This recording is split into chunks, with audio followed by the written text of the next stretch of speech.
চন্দনা বিয়ে হয়ে শ্বশুরবাড়িতে আসার পর থেকেই তার একে একে সমস্ত শখ পূরণ হতে শুরু করে। কারণ তার বাপের বাড়িতে এতটাই করুণ অবস্থা ছিল যে ছোটবেলায় চন্দনার অনেক শখ পূরণ হয়নি। বৌমা, তুমি তো অনেক কিছু রান্না বান্না করেছো, কিন্তু আমার ছেলে আজকে সামনের দোকান থেকে সবার জন্য গরম গরম মাটন বিরিয়ানি নিয়ে এসেছে। তুমি এই খাবারগুলো ফ্রিজে তুলে রাখো, আজকে আমরা সবাই মিলে একসাথে বসে মাটন বিরিয়ানি খাবো। আমরা মাটন বিরিয়ানি খাবো? সত্যি? আমি তো ভাবতেই পারছি না, আমি এর আগে কখনো মাটন বিরিয়ানি খাইনি। আমার তো খুব আনন্দ হচ্ছে। চন্দনা এই কথা বললে তার শ্বশুরবাড়ির লোকেরাও খুবই খুশি হয়, কারণ তারা ভালো করেই জানে চন্দনা এর আগে কখনো মাটন বিরিয়ানি খায়নি। তাই গায়ত্রী দেবী তার ছোট বৌমার প্লেটে বেশি করে মাটন বিরিয়ানি পরিবেশন করে দেয়। চন্দনাও মনে তৃপ্তি করে মাটন বিরিয়ানি খেয়ে নেয়। কিন্তু যা দেখে বড় বৌমা পল্লবীর খুবই হিংসা হয়, কারণ এতদিন সে একাই শ্বশুরবাড়ির সবার আদর পেয়ে এসেছে, কিন্তু এখন ছোট বৌমাও তার ভাগিদার। তাই সেটা পল্লবী কিছুতেই সহ্য করতে পারে না। কেমন হ্যাংলার মতো মাটন বিরিয়ানি খাচ্ছ? তোমার বাবা কি এতটাই গরিব ছিল যে তোমাকে কখনো মাটন বিরিয়ানি খাওয়াতে পারেনি? এরকম গরিব আমি কোথাও দেখিনি। বড় বৌমা চুপ করো, এরকম বলতে নেই। ছোট বৌমা, তুমি একদম মন খারাপ করো না। তোমার যতটা ইচ্ছা হয় তুমি ততটাই মাটন বিরিয়ানি খেয়ে নাও। আমি বিশেষ করে তোমার জন্যই আমার ছেলেকে দিয়ে মাটন বিরিয়ানি নিয়ে এসেছি। শাশুড়ি মায়ের কথা শুনে চন্দনা আরো বেশি করে মাটন বিরিয়ানি খেয়ে নেয়। এভাবেই দেখতে দেখতে কিছুদিন কাটে। একদিন চন্দনা বাপের বাড়িতে যাবে বলে ঠিক করে। এই চন্দনা, তোমার জন্য অটো ডেকে দেওয়া হয়েছে, বাড়ির বাইরে অটো দাঁড়িয়ে আছে, যাও অটো করে বাপের বাড়ি চলে যাও। কিন্তু দিদি, আজকে তো মা আমাদের সবাইকে নিমন্ত্রণ করেছে, বাবা সকাল সকাল বাজার করেছে, আর মা আমাদের জন্য অনেক ভালো ভালো খাবারও রান্না করে রেখেছে। কিন্তু তোমরা যদি না যাও তাহলে বাবা মায়ের তো খারাপ লাগবে।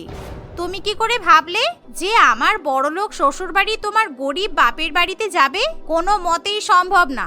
সেই কারণেই তোমার জন্য অটো ডেকে দেওয়া হয়েছে, যাতে তুমি অটো করে একা একা বাপের বাড়ি চলে যেতে পারো।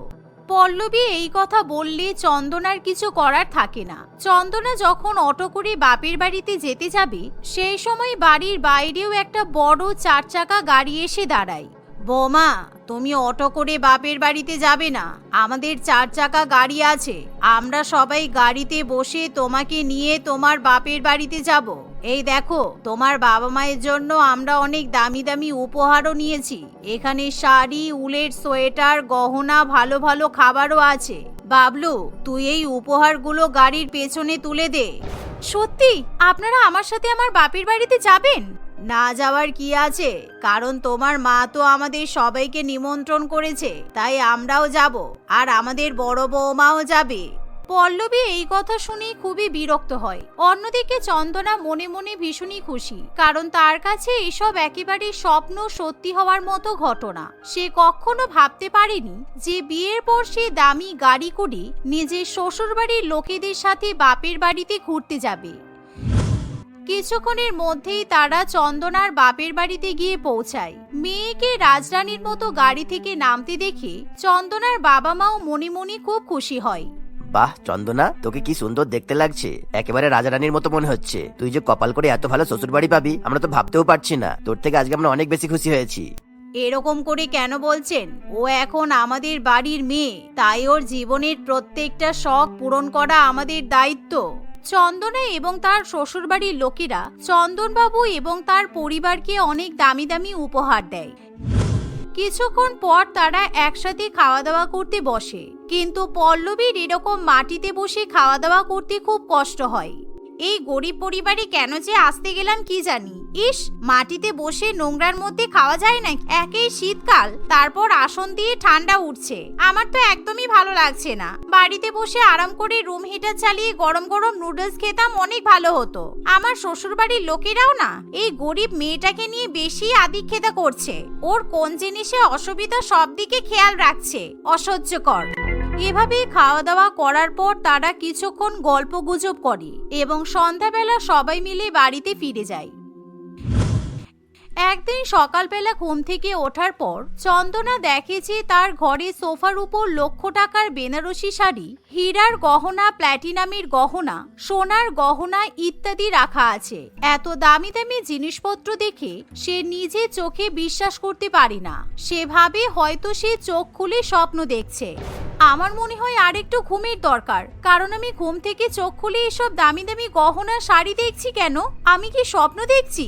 এগুলো কি সত্যি নাকি? কারণ এগুলো তো আমি সিনেমায় দেখেছি যে কোনো মহলের মহারানী এত দামি দামি শাড়ি গহনা পরে ঘুরে বেড়ায়। এমন সময় সেখানে চন্দনার শাশুড়ি মা এবং ননদ চলে আসে। বৌদি, তুমি একদমই স্বপ্ন দেখছো না। এই উপহারগুলো আমরা তোমার জন্য সাজিয়ে রেখেছি। হ্যাপি বার্থডে বৌদি, আজকে তোমার শুভ জন্মদিন। তোমার মায়ের কাছ থেকে আমরা জেনে নিয়েছি আজকে তোমার জন্মদিন, তাই তো? এই উপহারগুলো আমি আর মা তোমাকে দিলাম। কেমন লাগলো তোমার? চন্দনা ভাবতেই পারে না যে তার শ্বশুরবাড়ির লোকেরা তার জন্মদিনের দিন তাকে এত দামি দামি উপহার দেবে। বিয়ের আগে তার জন্মদিন উপলক্ষে কখনো কোনো উৎসব পালন করা হয়নি। শুধুমাত্র তার মা বাড়িতেই পায়েস রান্না করত, তাই বেশিরভাগ সময় চন্দনার জন্মদিনের কথা মনে থাকে না। কিন্তু এবার শ্বশুরবাড়িতে আসার পর তার জন্মদিনের বিষয়টা একটু অন্যরকম হতে চলেছে। গায়ত্রী দেবী তার বৌমার হাতে দামি দামি শাড়ি, গহনা ইত্যাদি তুলে দেয়। বৌমা, তোমার জন্মদিন উপলক্ষে আমরা সন্ধ্যাবেলা একটা পার্টি রেখেছি। তুমি সকাল থেকে এই দামি দামি শাড়ি গহনা পরে সেজে থাকবে। তোমাকে দামি শাড়ি, হীরার গহনা পরলে কিন্তু দেখতে খুব ভালো লাগবে। এই শুনে চন্দনা খুবই খুশি হয়। সে তখনই স্নান করে দামি শাড়ি এবং গহনা পরে বাইরে বেরিয়ে আসে। সে দেখে তার শ্বশুরবাড়ির লোকেরা তার জন্য টেবিলে একেবারে এলাহি ব্রেকফাস্টের আয়োজন করেছে। সেখানে লুচি, আলুর দম, আলুর তরকারি, পনির, ফিশ ফ্রাই, মাটন কিমা ইত্যাদি থাকে। আজকে আমরা বাড়ির ছেলেরা মিলে তোমার জন্মদিন উপলক্ষে ভালো ভালো খাবার রান্না করেছি, তাই তুমি তাড়াতাড়ি খেয়ে নাও। ছোট বউ, আমি কিন্তু রান্না বান্না করতে পারি না, কিন্তু তবুও তোমার জন্য রান্না করেছি। দুপুরবেলা তোমার পছন্দের মাছের মাথা দিয়ে ডাল, ভেটকি মাছের পাতুরি, কাতলা মাছের কালিয়া আর পাবদা মাছের ঝাল রান্না করেছি। আজকে তোমার জন্মদিন এত সুন্দরভাবে আমরা সেলিব্রেট করবো যে তুমি সারা জীবন তোমার জন্মদিনের কথা ভুলবে না।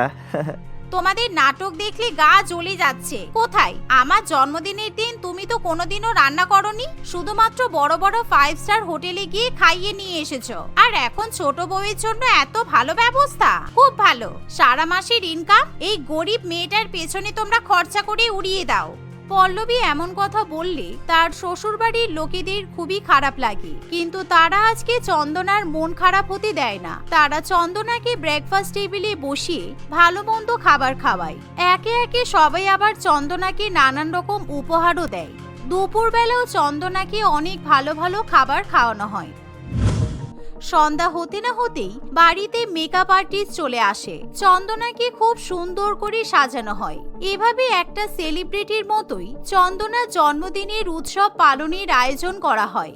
সত্যি আমি ভাগ্য করে শ্বশুরবাড়ি পেয়েছি, কারণ আমার জীবনে যা যা স্বপ্ন ছিল, শখ ছিল, সব ধীরে ধীরে পূরণ হচ্ছে। আমি তো ভাবতেই পারছি না যে এসব আমার সাথে সত্যি হচ্ছে। প্রত্যেকদিন ঘুম থেকে ওঠার পর সবাই আমাকে এত ভালো করে ট্রিট করে যে আমার মনে হয় আমি যেন কোনো স্বপ্ন দেখছি। দেখতে দেখতে এভাবেই আরো কিছুদিন কাটে। এরই মধ্যে চন্দনা তার পরিবারের সাথে বিদেশ থেকে ঘুরে আসে। সুইজারল্যান্ড, প্যারিস, ইউরোপ, আমেরিকা ইত্যাদি জায়গায় চন্দনার ঘোরা হয়ে যায়। তাই চন্দনার এখন মনে হয় তার কোনো স্বপ্ন পূরণ হওয়া বোধহয় আর বাকি নেই। বড়লোক শ্বশুরবাড়ির ঘাড়ে বসে সব স্বপ্ন পূরণ করা একদম বার করে দেব। তোর জীবনের সব থেকে বড় স্বপ্ন কিভাবে ধ্বংস করতে হয় আমি ভালো করেই জানি, কারণ তোর সব থেকে বড় স্বপ্ন পূরণ হওয়া এখনো বাকি আছে। সেটা আমি কোনোদিনও হতে দেব না। চন্দনা যেহেতু খুব সুন্দর কেক বানাতে পারত, তাই তার বহুদিনের স্বপ্ন ছিল সে একটা ছোট বেকারি দোকান খুলবে। এই ইচ্ছার ব্যাপারে যখন তার শ্বশুরবাড়ির লোকেরা জানতে পারে, তখন তারা একটা ছোট ঘর কিনে নেয়, কারণ তারা এবার চন্দনাকে নিজস্ব একটা আলাদা বেকারি তৈরি করে দেবে বলে ঠিক করে।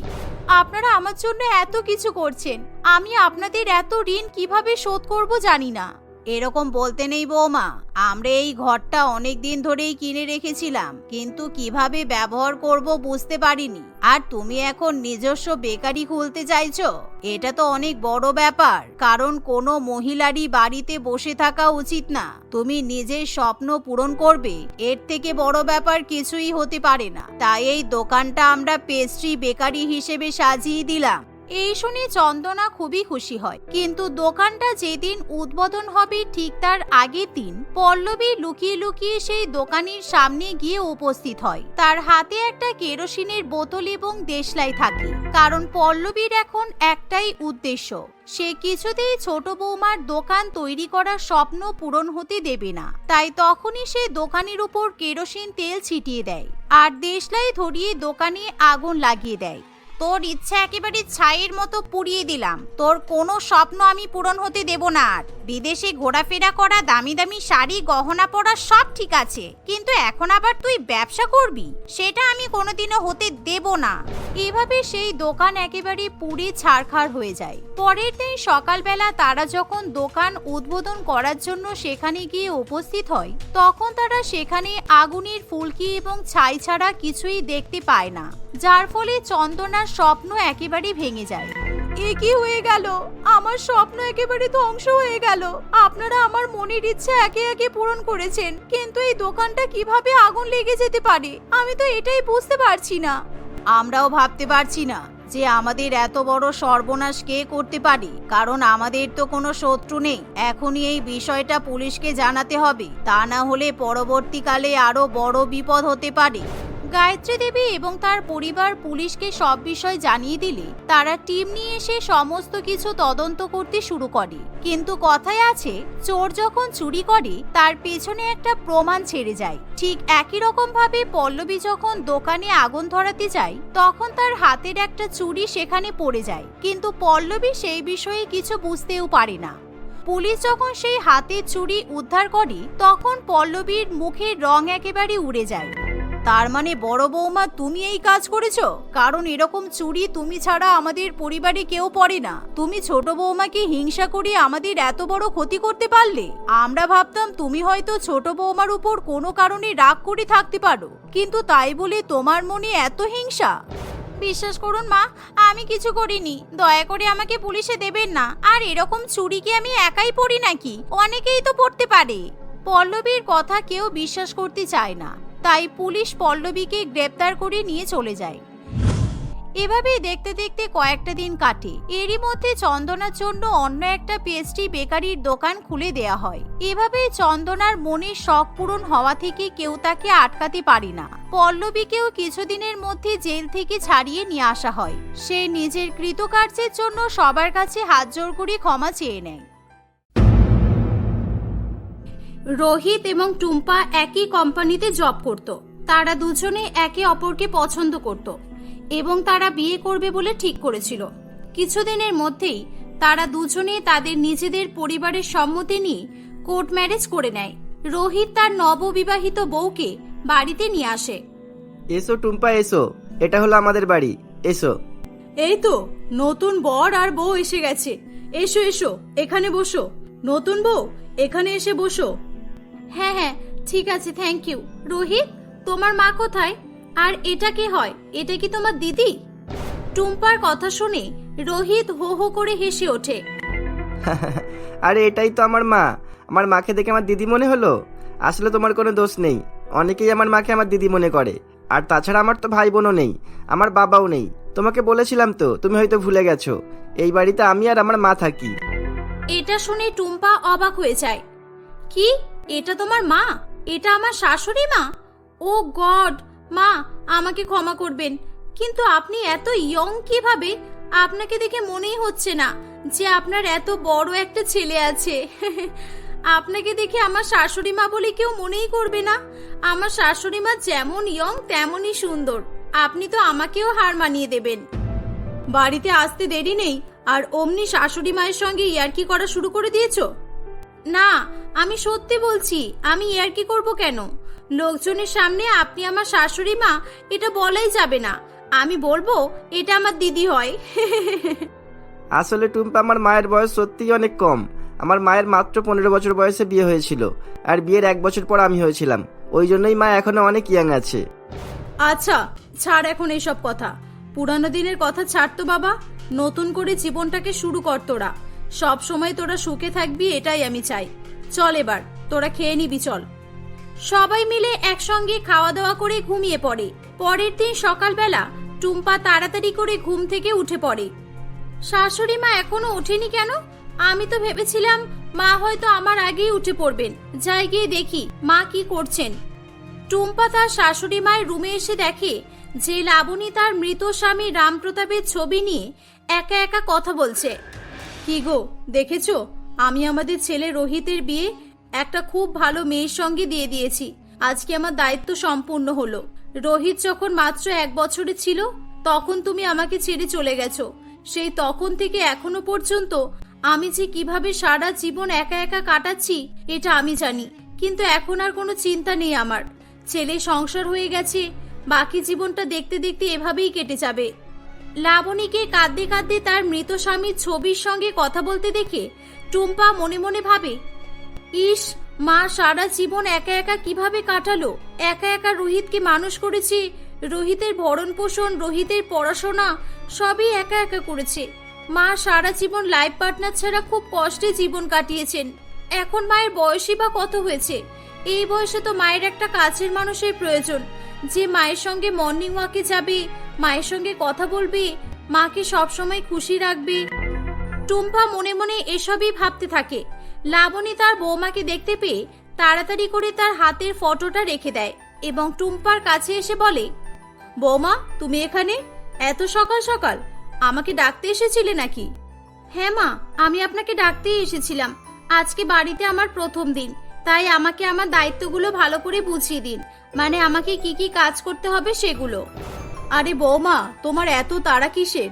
2 দিন হলো না বাড়িতে আসতে আসতে তুমি সংসারের কাজ করবে বলে উঠে পড়ে লেগেছো। আমি নতুন বৌমাকে দিয়ে কাজ করাবো? আমি অত বাজে শাশুড়ি মা নই, আমি সব সামলে নেব। তুমি কিছুদিন আরাম করো, সেই তো 2 দিন পর তোমাকে সব সামলাতে হবে। হ্যাঁ তাই তো, 2 দিন পর থেকে সব সামলাতেই যখন হবে তাহলে এখন থেকে কেন নয়? আপনার কোনো চিন্তা নেই, আমি সবার জন্য ব্রেকফাস্ট তৈরি করে আনছি, আপনাকে কিচ্ছু করতে হবে না। এই বলে টুম্পা রান্নাঘরের দিকে চলে যায়। টুম্পার এমন ব্যবহারে লাবণী খুবই খুশি হয়। টুম্পা সকলের জন্য ব্রেকফাস্ট তৈরি করে এবং রোহিত ব্রেকফাস্ট করে অফিসের জন্য বেরিয়ে পড়ে। রাত্রিবেলা রোহিত অফিস থেকে বাড়ি ফিরে আসে। টুম্পা রোহিতকে বলে, আচ্ছা রোহিত, তোমার সঙ্গে একটা কথা ছিল। শ্বশুরমশাই যখন মারা গিয়েছিলেন তখন তোমার বয়স কত ছিল? মানে শ্বশুরমশাই কত বছর আগে তোমাকে ছেড়ে চলে গেছেন? আমি যখন মাত্র 1 বছরের ছিলাম তখনই আমার বাবা একটা অ্যাক্সিডেন্টে মারা যায়, প্রায় 25 বছর আগে। কিন্তু কেন বলো তো? বুঝলাম, সত্যি মায়ের সঙ্গে খুব খারাপ হয়েছে। তখন তো মায়ের বয়স অনেক কম ছিল। মা দ্বিতীয় বিয়ে করেননি কেন? মা তো চাইলেই দ্বিতীয় বিয়ে করতে পারতেন, তাই না? হ্যাঁ, তা করতে পারতো ঠিকই, কিন্তু বিয়ে না করার অনেকগুলো কারণ ছিল। তার মধ্যে একটা সবচেয়ে বড় কারণ হলো আমাকে যদি কেউ আমার মায়ের কাছ থেকে দূরে সরিয়ে দেয়, সেই ভয়েই মা বিয়ে করেনি। আর তাছাড়া আরো অনেক কারণ ছিল। মায়ের জন্য তো বিয়ের সম্বন্ধ এসেও ছিল, কিন্তু মা বিয়ে করেনি। বিয়ে করেননি কেন? আর কি কি কারণ ছিল? তুমি শুনতে চাও? ঠিক আছে বলছি, দাঁড়াও, সবই বলছি। রোহিত পুরানো দিনের কথা বলতে থাকে। রোহিতের বয়স যখন মাত্র 1 বছরের ছিল তখন তার বাবা একটা অ্যাক্সিডেন্টে মারা যায়। বিয়ের মাত্র 2 বছর পরে স্বামীকে হারিয়ে লাবণী খুবই ভেঙে পড়েছিল, কিন্তু তার পাশে দাঁড়ানোর মতো, তাকে সাহায্য করার মতো কেউ ছিল না। সেই সময় রোহিতের বাবার বন্ধু যতীন লাবণীর পাশে এসে দাঁড়িয়েছিল। বৌদি, এভাবে ভেঙে পড়লে হবে না, তোমাকে তোমার ছেলের কথা ভাবতে হবে। তোমার কোনো চিন্তা নেই, যে কোনো রকমের সমস্যায় আমি তোমার পাশে আছি। প্রতাপ চলে যাওয়ার আগে আমাকে বারবার বলে গেছে যে ভাই আমার বউকে আর ছেলেটাকে দেখিস, বিপদে আপদে ওদের সাহায্য করিস। আমি ওকে কথা দিয়েছিলাম যে আমি সবসময় তোদের পাশে থাকবো। কিন্তু আমি কিভাবে সারা জীবন কাটাবো? আমার এত ছোট ছেলেকে নিয়ে আমি কিভাবে দিন কাটাবো? উপরওয়ালা আমার সঙ্গে এত বড় অন্যায় কি করে করতে পারলো? কত স্বপ্ন দেখেছিলাম, সেগুলো আমি একা একা কিভাবে পূরণ করব? যতীন লাবণীকে সান্ত্বনা দিতে থাকে। লাবণী একেবারেই ভেঙে পড়েছিল। সে কিভাবে তার ছেলেকে মানুষ করবে সেই চিন্তাতে সে বিভোর হয়ে উঠেছিল, কিন্তু স্বামী হারানোর শোক থেকে সে কিছুতেই বেরিয়ে আসতে পারছিল না। যতীন প্রত্যেকদিন তাদের বাড়িতে আসতো এবং তাদের রান্নার প্রয়োজনীয় সরঞ্জাম, বাচ্চা রোহিতের দুধ, জামাকাপড় ইত্যাদি কিনে দিয়ে যেত। প্রত্যেকদিন যতীনকে লাবণীদের বাড়িতে আসতে দেখে পাড়াপড়শি নানান রকম নিন্দাজনক কথা বলতে শুরু করে। দেখেছো দেখেছো, স্বামী মরতে না মরতে রঙ্গলীলা শুরু হয়ে গেছে। কি বাজে মহিলা, একবারও চিন্তা করেছো? স্বামী মারা গেছে আর ওর যেন ডানা গজিয়েছে, আকাশে ডানা মেলে মেলে উড়ে বেড়াচ্ছে, আর দিন নেই রাত নেই ওই পরপুরুষ ঘরে আসছে। হ্যাঁ, সত্যি লজ্জা শরমের মাথা খেয়ে বসেছে। একটা বিধবা মেয়ে হয়ে ইয়ং একটা অবিবাহিত ছেলেকে ফাঁসিয়ে নিয়েছে। কি লজ্জা, কি লজ্জা! আমরা তো একে খুবই ভালো মনে করতাম। আমার তো চিন্তা শুধু বাচ্চাটাকে নিয়েই। এদের দুজনের যা অবস্থা, দেখা গেল কদিনের মধ্যেই এরা বিয়ে করে বসে রইলো। আর বাচ্চাটাকে যদি যতীন স্বীকার না করে, তাহলে ওই বাচ্চাটার জীবনটাই নষ্ট হয়ে যাবে। লাবণীর তো লজ্জা জ্ঞান বলে কিছু নেই, বিয়ে করে ছেলেটাকে এক সাইডে করে দিব্যি সংসার করবে। পাড়াপড়শির এরকম নিন্দাজনক কথা যতীন এবং লাবণী মাঝে মধ্যে শুনতে পেত। যতীন মনে মনে ঠিক করে সে সকলের মুখ বন্ধ করবে, তাই সে তার বাবা মায়ের কাছে গিয়ে লাবণীকে বিয়ে করার কথা জানায়। যতীনের বাবা মা কয়েকদিনের মধ্যেই লাবণীর কাছে এসে যতীনের সঙ্গে বিয়ে করার কথা বলে। না, আমি এটা কোনোদিনই করতে পারবো না। আমি যদি বিয়ে করি তাহলে লোকে কি বলবে? সবাই বলবে আমি আমার ছেলের চিন্তা করিনি, শুধু নিজের কথাই ভেবেছি। আমাকে ক্ষমা করবেন, আমি আপনাদের ছেলেকে বিয়ে করতে পারবো না। শুধু যতীনকে কেন, আমি কোনোদিনই আর কাউকেই বিয়ে করব না। আমি আমার ছেলেকে নিয়ে সারা জীবন কাটাতে চাই। যতীনের বাবা মা লাবণীকে অনেক বোঝানোর চেষ্টা করে, কিন্তু লাবণী তার সিদ্ধান্তে অটল ছিল। লাবণীর এই সিদ্ধান্ত শুনে যতীন সেদিনের পর থেকে তার সামনে আসেনি। লাবণী তার ছেলেকে নিয়ে এক নতুন জীবন শুরু করে। সে একটা প্রাইভেট কোম্পানিতে কাজ করে ছেলেকে বহু কষ্ট করে বড় করে তুলেছিল। জীবনের প্রতিটা মুহূর্তে লাবণী একদিকে রোহিতের বাবা আর অন্যদিকে রোহিতের মা হয়ে সব দায়িত্ব পালন করেছিল। বুঝলে, এই হলো আমার মায়ের দুঃখ ভরা কাহিনী। মাঝে মধ্যে মায়ের কথা ভেবে আমারও খুব কষ্ট হয়, জানো। তুমি চিন্তা করো না রোহিত, আমি এবার এসে গেছি তো। মায়ের জীবন থেকে আমি সমস্ত দুঃখ কষ্ট দূর করে দেব। দেখতে দেখতে বেশ কয়েকদিন কেটে যায়। একদিন তাদের বাড়িতে অচেনা এক ব্যক্তি আসে। টুম্পা তাকে দেখে চিনতে পারেনি। আপনি কে? আপনাকে তো ঠিক চিনতে পারলাম না আমি। তুমি আমাকে চিনতে পারছো না মা, কিন্তু তুমি কে সেটা আমি ঠিকই আন্দাজ করতে পেরেছি। তুমি রোহিতের বউ, তাই তো? আমি রোহিতের বাবার বন্ধু যতীন। তোমার শাশুড়ি মা আছে বাড়িতে? ঠিক সেই সময় সেখানে লাবণী এবং রোহিত দুজনে চলে আসে। অনেকদিন পর লাবণী যতীনকে দেখে তার চোখে জল চলে আসে। দুজনে বহু বছর পর একে অপরের মুখোমুখি এসে দাঁড়ায়। তারা দুজনে মন খুলে কথা বলতে থাকে। তাহলে এতদিন পর আমাদের কথা মনে পড়লো তোমার? তুমি কোথায় উধাও হয়ে গিয়েছিলে? আসলে আমি গ্রামের বাড়ি চলে গিয়েছিলাম। গ্রামে গিয়ে বাবা মায়ের সেবা যত্ন করতাম। নিজের পরিবার বলতে জীবনের কিছু তো ছিল না, তাই বাবা মাকে নিয়ে এই জীবনটা কাটিয়ে দিলাম। এখন তো আমার বাবা মা আমাকে ছেড়ে চলেও গেছে, তাই ভাবলাম শহরের বাড়িতে ফিরে আসি। ও, তাহলে তুমি এখনো বিয়ে করোনি? যতীন এবং লাবণীকে খুশি মনে কথা বলতে দেখে টুম্পা ও রোহিত দুজনেই খুবই খুশি হয়। রোহিত এবং টুম্পা জোর করে যতীনকে তাদের বাড়িতেই কিছুদিন থাকার জন্য বলে। লাবণী ও যতীন প্রত্যেকদিন একসঙ্গে বসে গল্প করত এবং একসঙ্গে সময় কাটাতো। যতীন সবসময় লাবণীকে খুশি করার চেষ্টা করত। একদিন টুম্পা যতীনকে বলে, রোহিত, তুমি দেখেছো মা যতীন কাকুর সঙ্গে কত হ্যাপি আছে? আমরা যদি যতীন কাকুর সঙ্গে মায়ের দ্বিতীয় বিয়ে দিয়ে দিই, যেটা অনেক বছর আগেই হওয়ার কথা ছিল, কিন্তু সমাজের ভয় হয়ে ওঠেনি। তুমি আর আমি চাইলেই কিন্তু এই কাজটা সম্ভব হতে পারে। আমি যতীন কাকুর সাথে কথা বলেছি, যতীন কাকু এখনো মাকে বিয়ে করার জন্য রাজি আছেন। সত্যি বলতে টুম্পা, আমিও ঠিক এটাই চাই, কিন্তু আমি তোমাকে বলার সাহস পাচ্ছিলাম না। তুমি হয়তো ভাবতে যে এ কেমন ছেলে, মায়ের বিয়ে দেওয়ার কথা ভাবছে। লাবণী তাদের দুজনের কথা শুনে খুবই রেগে যায়। তোমরা কি বলছো কি? হ্যাঁ, তোমাদের মাথা খারাপ হয়ে গেছে? এটা কোনোদিনই সম্ভব না। 25 বছর আগে সবাই বলেছিল যে বিধবা হয়ে একটা অবিবাহিত ছেলেকে ফাঁসিয়েছে, আর এখন বলবে বুড়ো বয়সে ভীমরতি ধরেছে। তোমাদের এই চিন্তা ভাবনা মাথা থেকে দূর করে দাও, এতে তোমাদেরই ভালো হবে। আমি কিছুতেই দ্বিতীয় বিয়ে করতে পারবো না।